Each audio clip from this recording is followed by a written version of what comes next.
Muito bem, graças a Deus. Aqui quem fala com você é o missionário Márcio Monteiro. E eu quero te convidar para que você participe de mais uma ministração da Palavra de Deus. Hoje, mais um tema especial para abençoar a sua família. Fique conosco, fique nessa programação da AD Cristo Salve em seu lar.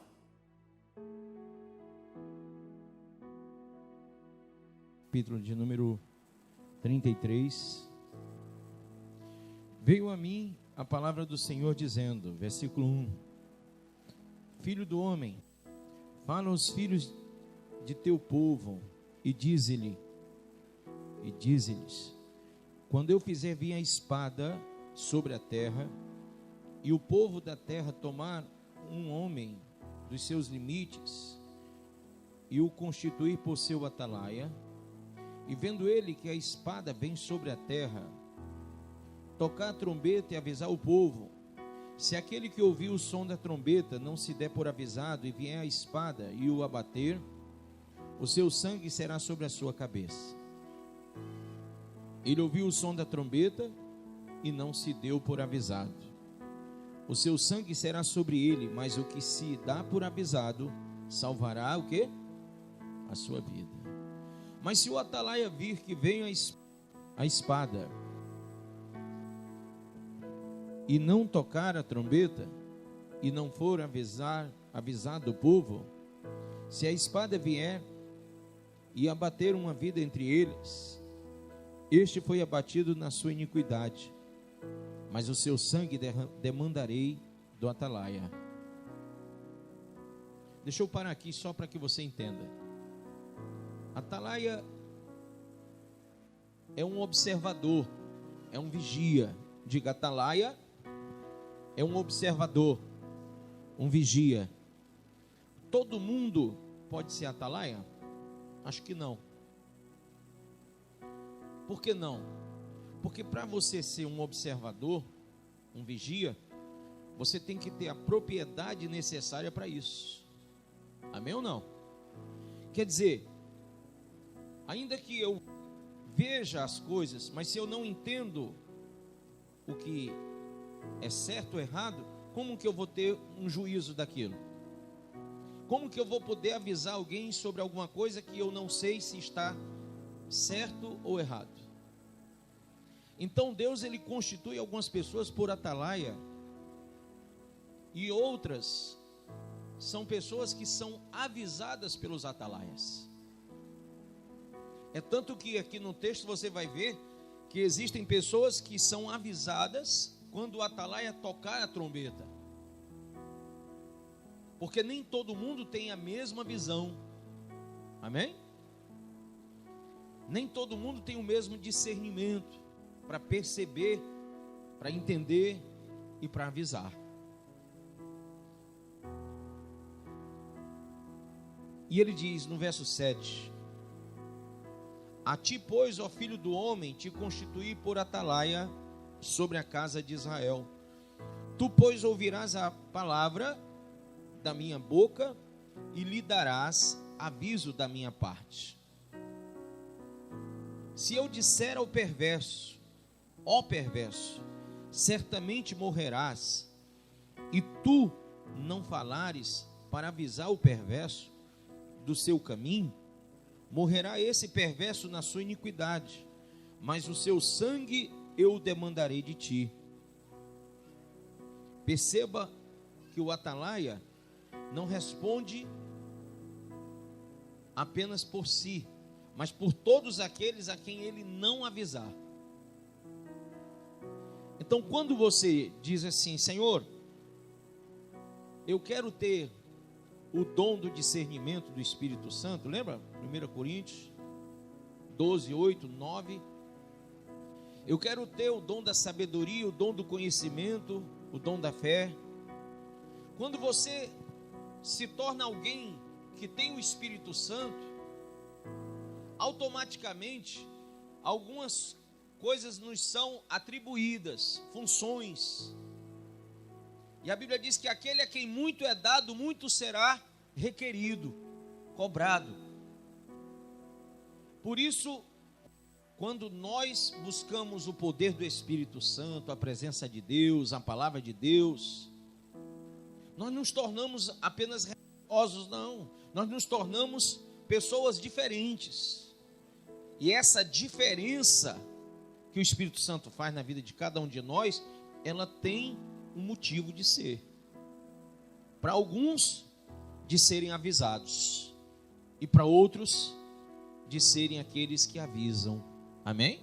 Ser aqueles que vão mostrar as coisas que não estão claras, que não estão evidentes aos olhos de alguns. Então veja. Mas se falares ao perverso, para o avisar do seu caminho, para que dele se converta, e ele não se converter do seu caminho, morrerá ele na sua iniquidade, mas tu livrarás a tua alma. Então a única forma desse atalaia livrar a sua alma é falando, é avisando, é mostrando, sem reserva, sem nenhum tipo de medo ou receio. Porque se ele for receoso, medroso, se ele achar que avisando vai ser ruim para ele, e naquela época, não sei se você sabe, mas haviam pessoas que pagavam um preço alto até com a própria vida, se eles chegassem a avisar uma coisa que não era. Se um soldado tocasse uma trombeta, avisando que viria um inimigo e todo mundo se armasse contra, e de repente não viesse nada, aquele soldado pagaria com a própria vida, por ter atribulado o povo, por ter atribulado ao rei. Então, eu acredito que ser um atalaia naquela época fosse uma coisa muito preocupante, porque o cidadão estava ali dizendo: se eu avisar, eu estou livre da alma do inocente. Mas se eu avisar e não houver nenhum ataque, eu vou pagar com a minha vida. E se eu avisando, ele não se der por avisado, eu estou livre dele. Então, ele tinha essas coisas que passavam pela cabeça dele como atalaia. Tu, pois, filho do homem, diz à casa de Israel: assim falais vós, visto que as nossas prevaricações e os nossos pecados estão sobre nós, e nós desfalecemos neles, como, pois, viveremos? Dize-lhes: tão certo como eu vivo, diz o Senhor Deus, não tenho prazer na morte do perverso, mas em que o perverso se converta do seu caminho e viva. Convertei-vos dos vossos maus caminhos, pois, por que haveis de morrer, ó casa de Israel? Tu, pois, filho do homem, diz aos filhos do teu povo, e a justiça do justo não o livrará no dia da sua transgressão. Quanto à perversidade do perverso, não cairá por ela no dia em que se converter da sua perversidade. Nem o justo pela justiça poderá viver no dia em que pecar. Quando eu disser ao justo que certamente viverá, e ele, confiando na sua justiça, praticar iniquidade, não me virão à memória todas as suas justiças, mas na sua iniquidade que pratica, ele morrerá. Deixa eu parar aqui para você entender. É que tem gente que se confia numa história de religião, e ele está dizendo ao justo: não se confie na sua história religiosa, porque no dia que você pecar, Deus não vai levar à memória o tempo da sua justiça, mas o dia do seu pecado. Então aquele justo será culpado, será réu, será condenado, morrerá pelo pecado que ele cometeu, mesmo tendo praticado justiça antes. Então, para aquele irmão que está dentro da igreja, e de repente começa aquele processo de esfriamento espiritual, e de queda, e de decadência, não há como ele ataviasse, ou ele justificasse do seu passado. Quem está entendendo o que eu estou falando? Não, mas porque eu já fui um obreiro na casa de Deus, eu já fui um membro da igreja. Não, eu antigamente eu fazia isso e aquilo outro, eu parei agora, mas antigamente eu evangelizava, enfim. Aí hoje já não é mais nada disso. Hoje ele negligencia o chamado, o propósito, ele negligencia tudo aquilo para o qual Deus o ordenou, o predestinou. E se ele não peca por ações, por pecados voluptuosos, pela volúpia da vida, se ele não pratica uma iniquidade, uma nódoa, uma mancha à luz do dia, mas na sua própria ação de omissão, e aí até um pleonasmo, na sua própria ação de se omitir, de não praticar o bem, ele já está pecando, porque a Bíblia diz que aquele que sabe o bem que deve fazer e não o faz, comete pecado. Quem entendeu até aí? Então até no momento que o cara diz, não, eu vou ficar só aqui na minha, eu vou ficar só aqui sentadinho na minha, e não estiver praticando aquilo para o qual Deus o ordenou, comete pecado. Pastor, e o tempo que eu fazia isso tudo não será levado em conta. Quem está entendendo isso? Da mesma forma, o cara que foi a pior das pessoas, matou, roubou, foi presidiário, foi traficante, foi drogado, foi prostituta, foi adúltero e etc. Mas de repente ele, num ato imediato ao ouvir a palavra, ele disse, eu me converto, eu não quero mais, eu me arrependo dos meus pecados, eu não vou mais praticar isso, eu quero servir a Deus, eu quero deixar tudo, eu quero deixar a homossexualidade, lesbianismos, eu quero deixar mentira, eu quero deixar tudo, não importa mais o que passou, eu quero daqui para frente acertar as coisas com Deus. A Bíblia diz que Deus não levará também à memória o seu passado ruim, mas sim a sua atitude de remissão. Amém? Então, naquele ato remissivo, onde ele se arrepende, ele passa a ser justificado pelo sangue do Cordeiro de Deus.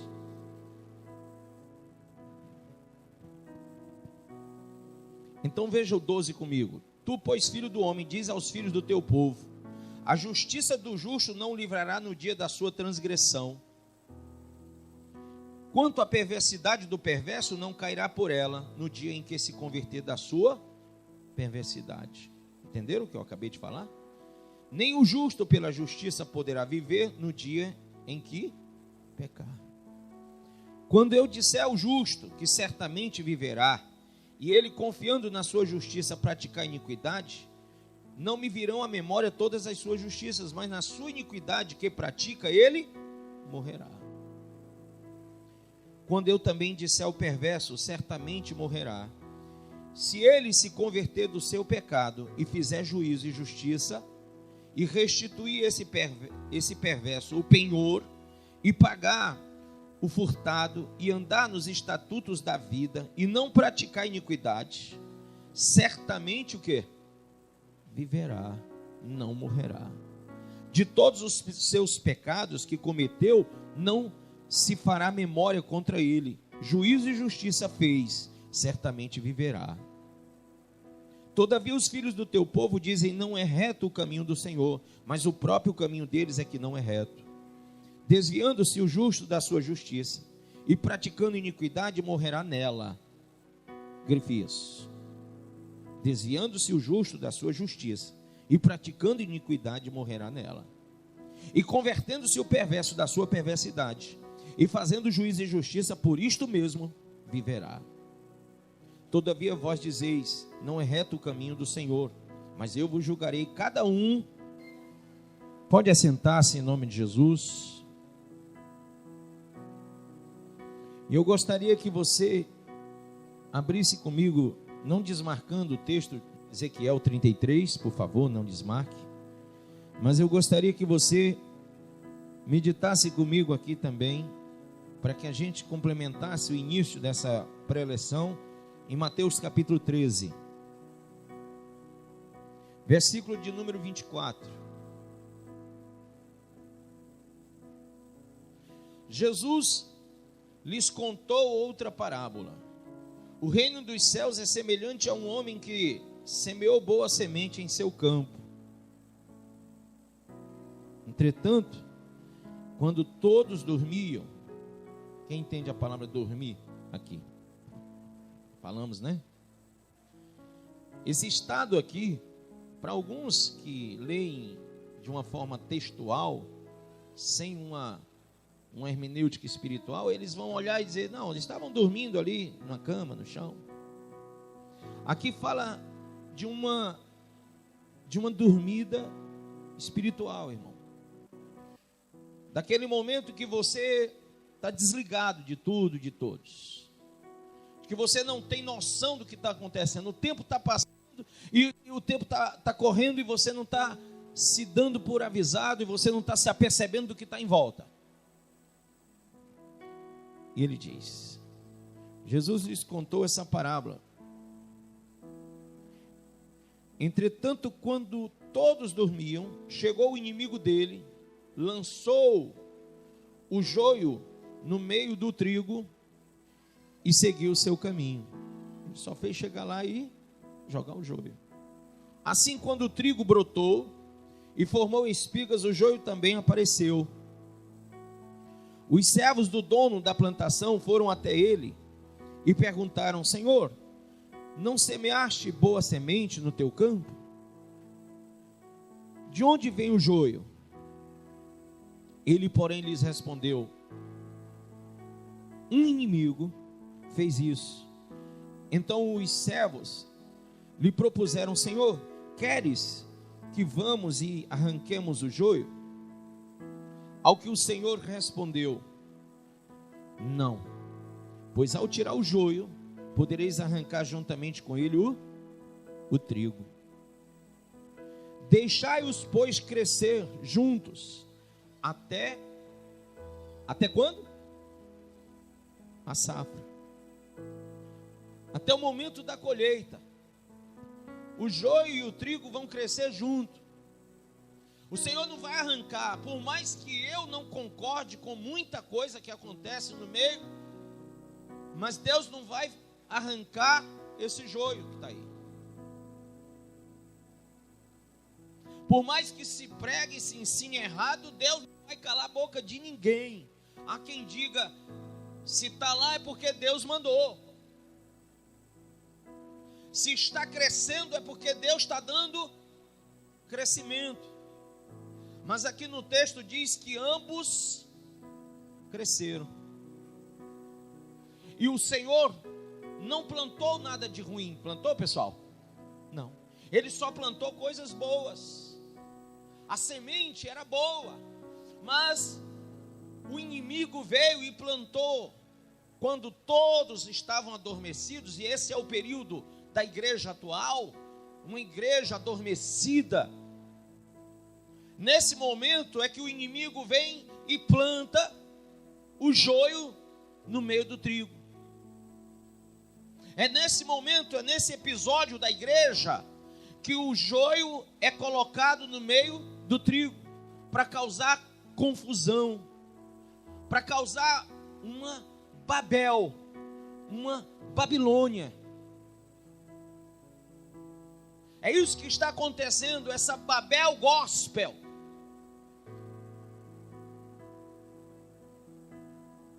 Doutrinas misturadas, pensamentos misturados, filosofias inseridas dentro do contexto da igreja, costumes que já não tem nada a ver com a sã doutrina, tudo isso está misturado, inserido, está tudo junto e misturado, como a pessoa fala hoje. Pastor, e por que Deus não toma uma providência? Por que Deus não age? A resposta é textual. Ele disse, não, diga 29, não, pois ao tirar o joio podereis arrancar juntamente com ele o trigo.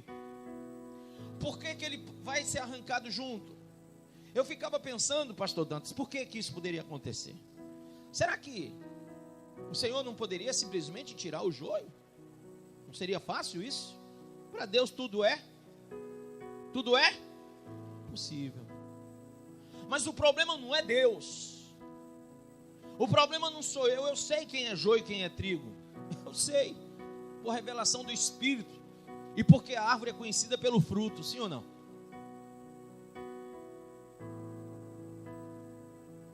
Então, pastor, por quê? Quem gostaria de saber disso? Ele disse, leia comigo o 29. Não, vírgula. Pois ao tirar o joio, podereis arrancar juntamente. Você percebeu a palavra juntamente? Por favor. Coisa linda, Jesus. Juntamente. Vem cá. Quem está aqui, ó, junto? Tá frio, né? É que foi ajeitado lá e tá, o negócio está pegando. Na nossa idade isso fica pesado, né? Olha aqui. Você sabe, quando eu era mais novo eu tinha calor, agora eu só tenho frio. Acho que eu estou na andropausa. Então, se ele está grudado em mim aqui, vai para onde eu for, ó, mas eu sou joio e ele é trigo. Eu sou joio e ele é trigo, mas a amizade dele comigo é tão grande que ele vai para onde eu for. Quem está entendendo o que eu estou falando? E ele está indo para onde eu vou, ele vai, para onde eu vou, ele vai, é aquele costume. Quando sai um, leva 10. Tem crente que não é corpo, é gangue.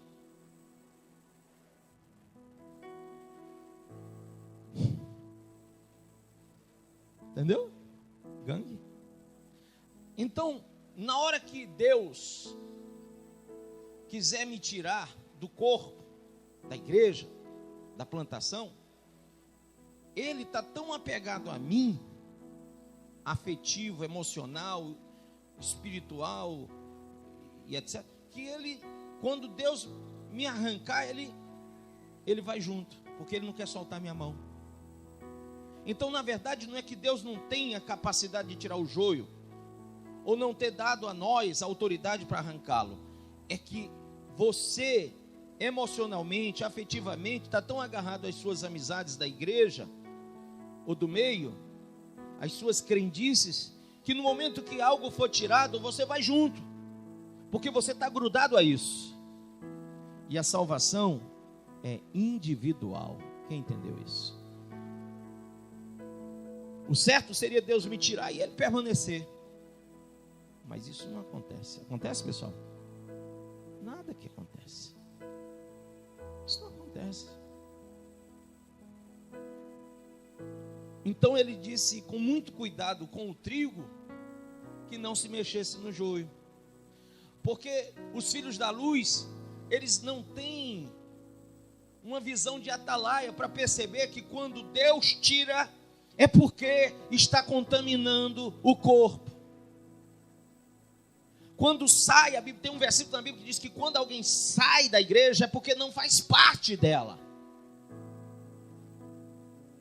Se eles fossem dos nossos, diz o Senhor, não teriam saído, mas estariam no nosso meio.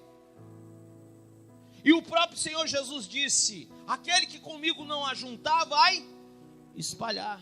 Quem não é por mim é contra, quem não é por nós é contra nós. Então essa visão não é todo mundo que tem, só o atalaia. O atalaia percebe e diz: opa, olha, eu vou arrancar esse cara aqui, eu vou disciplinar, esse outro aqui eu vou tirar da função, porque ele está sendo rebelde, porque ele é assim assado, olha, porque está dando mau testemunho. Aí o irmãozinho diz: não, faz isso não, pastor, se ele sair eu saio também. É isso que é a igreja hoje. É por isso que há divisões de igrejas, porque quando um sai uma reca atrás, é ou não é? Aí alguém vai, põe uma gravata, um paletó e diz: agora eu vou abrir a igreja não sei o que, não sei da onde. Aí pronto, aí fica ali uma reca de gente, glorificando a Deus, dando aleluia e servindo a um homem e não mais a Deus. Servindo a um homem e não a Deus. Porque quando você serve a Deus, você não se prende a um homem, mas sim a palavra de Deus. Você está ligado ao corpo e não às amizades. Você está ligado à sã doutrina e não a costumes gospel. E não a novidades. Mas você é como a árvore plantada junto aos ribeiros de águas, cujas folhas não caem, que os frutos dão na estação própria, e que tudo o que fizer vai prosperar. Salmo capítulo 1. Então você tem uma visão. Ou não. E aí, existem pessoas que têm essa visão, e outras que não. O inimigo está sempre ao derredor. Abra em Mateus 13, no verso 28, só para que eu possa ilustrar isso. Ele, porém, lhes respondeu: um inimigo. Diga um inimigo. Entendeu ou não? Agora no 30 ele diz assim: deixai-os, pois, crescer como? Juntos até a safra. E no tempo da colheita, direi aos ceifeiros: primeiro ajuntai o joio e amarrai-o em feixes para ser queimado, mas o trigo recolhei-o no meu celeiro. É a volta de Jesus, irmão. Quem está entendendo? O trigo vai ser guardado no celeiro, o joio vai ser lançado no fogo, mas só no dia da colheita, só no dia da safra. Por enquanto estão crescendo todos juntos. Você não sabe quem é quem. Você não sabe quem foi posto aqui pelo teu inimigo. Talvez você pense que o teu melhor amigo é um filho de Deus, é ungido do Senhor, e não é. É um satanista disfarçado. É um lobo disfarçado de ovelha. E aí? Pastor, como é que nós vamos saber? Se você tem a visão de atalaia, glória a Deus que você está vendo. Se não tem, então pelo menos, irmão, se dê por avisado, porque eu estou falando como atalaia do Deus vivo.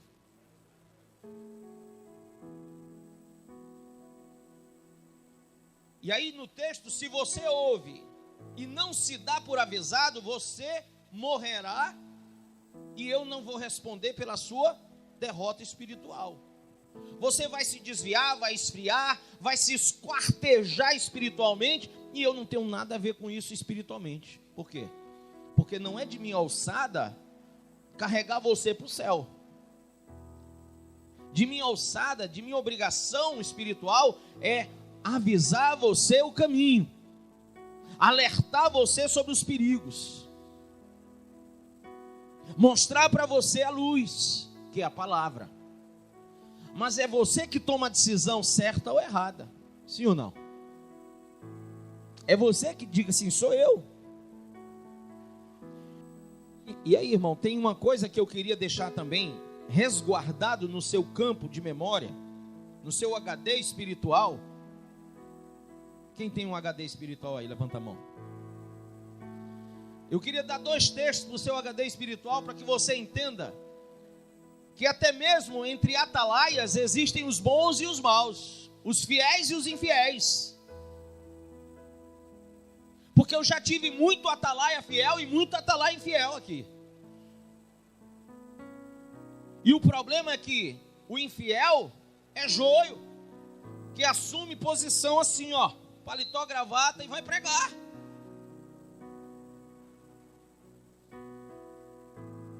Mas se ele não é fiel à igreja, se ele não é fiel ao pastor, se ele não é fiel à palavra, se ele não é fiel ao Espírito Santo, ele não é fiel. Amém? Abra em Isaías, capítulo de número, primeiro vamos no 56, versículo de número 10. Veja: as sentinelas de Israel estão o quê? Cegas. Quem está entendendo aí? Ele está falando de fiéis ou infiéis? São atalaias? São, mas são o quê? Infiéis. As sentinelas de Israel estão cegas e não têm conhecimento. Por que a cegueira? Não é visual. O povo só pode ser destruído pela falta do conhecimento. Olha o que Jesus falou aos fariseus lá em Mateus 23. Fariseus e hipócritas, condutores cegos, sepulcros caiados, que nem entram e nem deixam o povo entrar no reino. Jesus os chamou de cegos, e eles eram atalaias, eles eram líderes, mas eram cegos. As sentinelas de Israel estão cegas e não têm conhecimento. Todas elas são como cães mudos, incapazes de latir. Deitam-se e sonham, só querem fazer o quê? Dormir. Se você foi chamado por Deus para ser um atalaia, você não pode ficar deitado dormindo. Você não pode admitir cegueira espiritual. Você não pode aceitar que você seja cego para não enxergar a sua própria vida e a vida da igreja, a necessidade da igreja, a necessidade do corpo, a situação espiritual do corpo. E quando eu falo do corpo, eu falo desse corpo aqui, falo do corpo de Cristo espalhado pelos 4 cantos da terra. Você tem que estar atualizado, você tem que estar realmente antenado para tudo que se vê e que se ouve. Até porque o atalaia, ele ouve a palavra da boca de quem? De Deus. Os seus olhos devem ver e os seus ouvidos devem ouvir. Versículo 7 do capítulo 33 de Ezequiel, ele fala que os olhos devem ver e o ouvido deve ouvir. Se o atalaia não consegue ver porque é cego, e não consegue ouvir porque é surdo espiritualmente, porque está dormindo, porque está em estado de dormência espiritual, e assim há muitos que estão em estado de dormência, que não são impactados pela palavra, não são remexidos pela palavra, não são, sacudidos pela palavra, estão num estado de dormência. Então, esse atalaia, ele não funciona como atalaia. E talvez ele seja dentro da igreja uma pessoa em que você se espelhava e agora, para o mal, você olha e diz: se ele não faz ou ela não faz, eu também não faço. Aquele que um dia poderia fazer tanta coisa para Deus, mas não faz, aí se torna um mau exemplo dentro da igreja.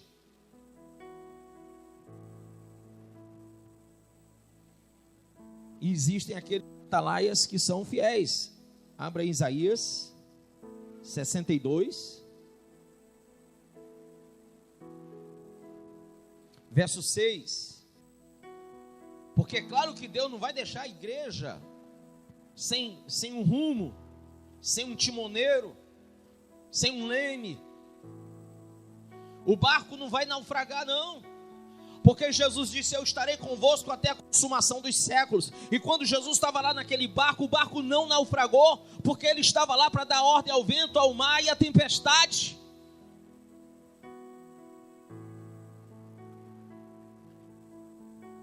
Isaías 62, verso 6 diz: ó Jerusalém, coloquei sentinelas sobre os teus muros, que jamais deixarão de estar atentos. Tem sentinela que jamais vai deixar de estar atento. Eu quero que você seja um sentinela de Deus. Mas se você não conseguir chegar a esse estágio espiritual, pelo menos seja uma pessoa que recebe de coração aberto o aviso da parte de Deus. Há sentinelas que estão atentos, embora exista um falso evangelho aí, impregnando, ludibriando, sujando, maculando, mas existem sentinelas em Jerusalém, existem sentinelas do Senhor que estão atentos às falsas doutrinas, estão atentos aos falsos ensinos, aos falsos apóstolos, aos falsos mestres e a toda essa parafernália do inimigo. Ele disse: Coloquei sentinelas sobre os teus muros, que jamais deixarão de estar atentos, dia e noite, sem descansar. Para vós, o quê? Vigias. Eles são para vós o quê? Vigias. Que clamais incessantemente a Deus. Não há trégua. Você que clama a Deus, você que está aí vigiando, como eu li lá no Apocalipse, como eu li também em Mateus 22, em Mateus 24, em Mateus 25, toda essa semana foi estudo sobre a volta de Jesus, não foi? E a Bíblia diz: vigiai, vigiai, vigiai. Então você que está vigiando, Deus colocou a atalaia para você. Por que que Deus colocou aquele que vigia, o vigia? Aquele que olha, o vigia. Porque eu não sei, quem já viu um vigia de prédio, quem já trabalhou nessa área, dorme mais do que a gente. É ou não é, pessoal? Tem muito vigia.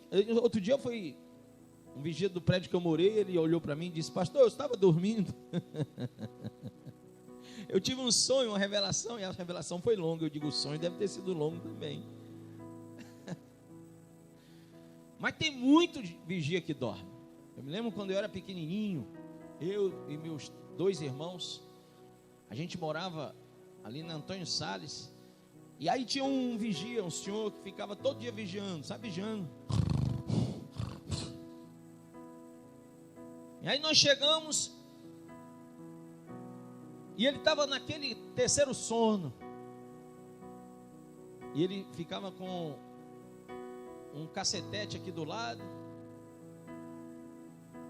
Nós chegamos, tiramos o chapéu da cabeça dele, tiramos o cacetete, tiramos a gravata, abrimos o botão. E menino é menino, né? Corre, vai lá, pega lá aquela armazinha com a espoleta. Lembra que a gente brincava antigamente? Faroeste? Quem é da minha idade aí? Tinha aquelas armazinhas com a espoleta, pá, pá, né? Aí pegamos lá, chegamos bem pertinho do ouvido dele. A bicha não fazia muito barulho. Pá! Esse cara deu um salto, irmão. Quando ele saltou, ele estava desarmado. Por quê? Porque ele estava dormindo. Então, irmão, quando você está dormindo, você fica desarmado pelo seu inimigo. Porque o que o inimigo faz é tirar de você as armas espirituais de Deus. Você já leu a armadura de Deus lá em Efésios?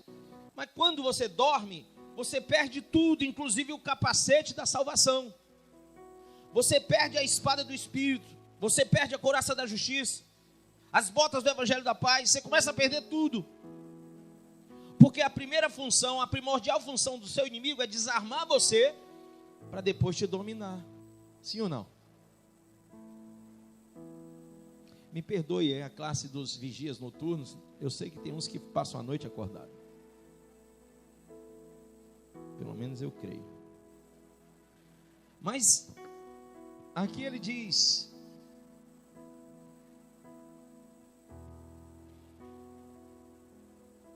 deixarão, que jamais deixarão de estar atentos dia e noite, sem descansar.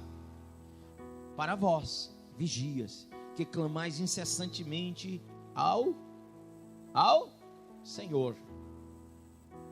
Não há trégua. Quem lembra disso? Diga: não há trégua. Tem que estar vigiando constantemente, porque não há trégua, irmão. Quando você pensa que passou a tribulação, vem outra. Quando você pensa que o ataque passou, vem outro.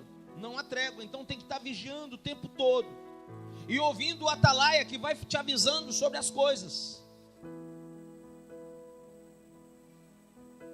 A responsabilidade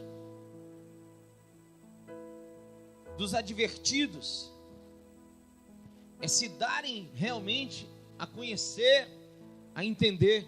A advertência ou o convite para advertência, elas andam lado a lado. O chamado do Senhor para um novo nascimento, a obra do Espírito Santo na nossa vida se faz necessário para que você entenda o chamado, para que você entenda o aviso. Sem o Espírito Santo você não vai entender que este aviso vem da parte do Senhor, que este é um atalaia do Deus vivo.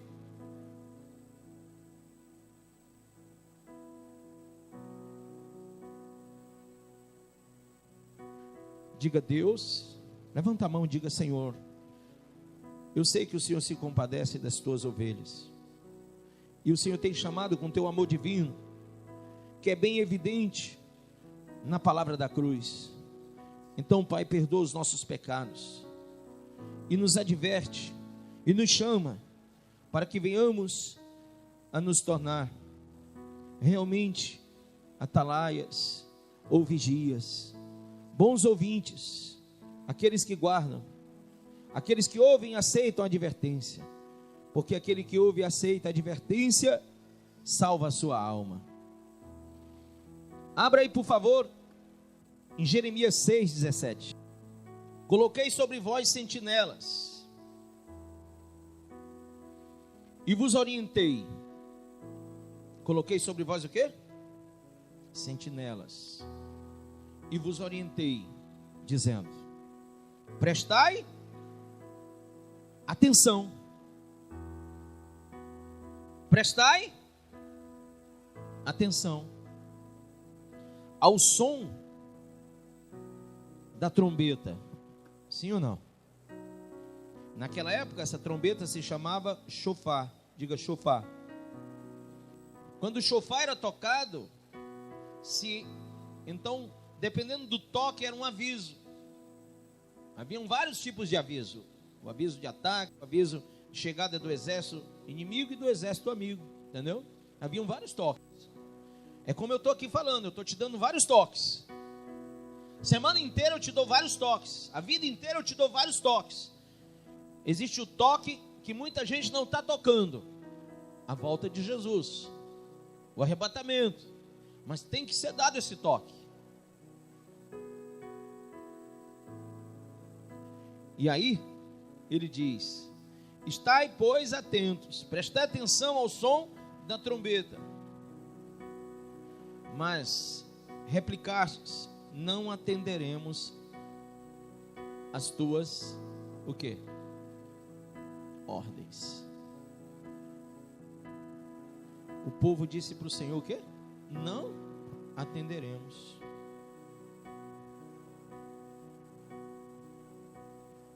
Não atenderemos. E quem não atender, pessoal, o que vai acontecer? Serão o quê? Serão destruídos.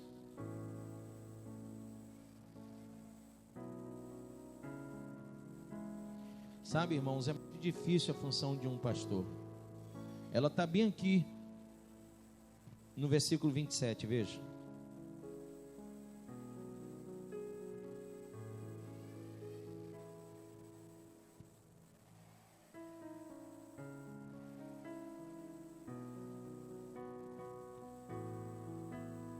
Vamos ler do 25 em diante. Diz: não saiais para o campo, nem andeis pelo caminho, porque o inimigo carrega a espada e o terror está presente em todos os cantos. Quem entende isso? Ó minha filha, meu povo, veste-te de saco, luto e lamento, e revolve-te sobre as cinzas. Lamenta-te com o pranto amargurado, como quem chora a perda de um filho único, pois de repente o exterminador se abaterá sobre todos nós. Quem entende isso? O povo está se preparando para o carnaval. O povo está se preparando para viajar, o carnaval, pular carnaval. Muitos crentes nessa época se desviam para pedir perdão depois. Eu digo a vocês todos: joios fazem isso, trigo não. O trigo nunca se separa do Senhor. Você acabou de ouvir essa poderosa ministração da palavra de Deus. Eu creio que sua vida foi abençoada. Eu quero que você ore comigo, profetizando sobre a sua vida a salvação que vem de Cristo Jesus. Ore conosco. Deus Pai, em nome de Jesus, nós te agradecemos por esta palavra e que o Senhor possa abençoar a vida de cada um que nos viu, que nos ouviu nesse dia. Deus Pai, em nome de Jesus, que esta pessoa esteja agora entregando a sua vida, recebendo a salvação que vem do Senhor. Pois assim, Pai, nós profetizamos salvação, cura, libertação, em nome do Pai, do Filho e do Espírito Santo de Deus. Amém.